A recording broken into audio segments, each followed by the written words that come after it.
आता बातमी आहे सदाभाऊ खोत यांच्या वादग्रस्त वक्तव्याची। भाजपचे आमदार सदाभाऊ खोत यांच्याकडून आंदोलकांना आतंकवाद्यांची उपमा देण्यात आली आहे। इंडिया आघाडी आतंकवाद्यांसारखी परिस्थिती निर्माण करते असंही खोत म्हणतायत। अशा आतंकवाद्यांना लोकशाही मार्गाने उत्तर द्या असंही खोतांनी म्हटलंय। धर्मेंद्र प्रधान यांचा राजीनामा अजिबात घेऊ नका असंही खोत म्हणतायत। आघाडी महाविकास आघाडी ही आतंकवादासारखी परिस्थिती या देशामध्ये निर्माण करू पाहत आहे। आमदार सदाभाऊ खोत यांनी इंडिया आघाडीसह आंदोलकांचा आतंकवादी असा उल्लेख केला आहे। इंडिया आघाडी देशात आतंकवाद्यांसारखी परिस्थिती निर्माण करते असं वादग्रस्त वक्तव्य खोत यांनी केलंय। त्यासोबत केंद्रीय शिक्षण मंत्री धर्मेंद्र प्रधान यांचा राजीनामा घेऊ नका अशी भूमिका त्यांनी मांडली।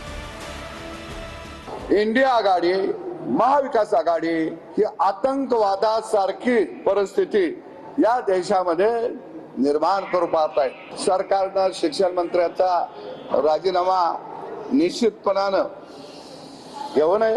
या आतंकवादांना लोकशाहीच्या मार्गानं निश्चितपणानं सरकारनं उत्तर द्यावं, जशास तसं उत्तर द्यावं। हे स्टुडंट्स आतंकवादी आहे, देशाचे स्टुडंट्स आतंकवादी आहे।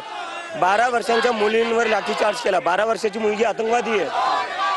15 वर्षाच्या मुलीचे कपडे फाडण्यात आले, ती आतंकवादी होती।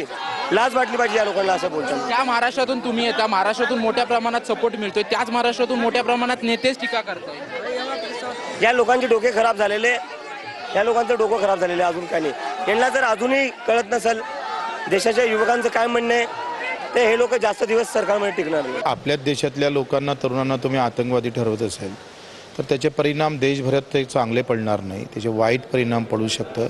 पण सदाभाऊनं घेतलेलं जे वक्तव्य आहे ते मागे घेतलं पाहिजे। दरम्यान सदाभाऊ खोत यांच्या वक्तव्याविरोधात विद्यार्थी आक्रमक झाले। विद्यार्थ्यांनी खोत यांच्या विरोधात जोरदार घोषणाबाजी करत वक्तव्याचा निषेध व्यक्त केलाय।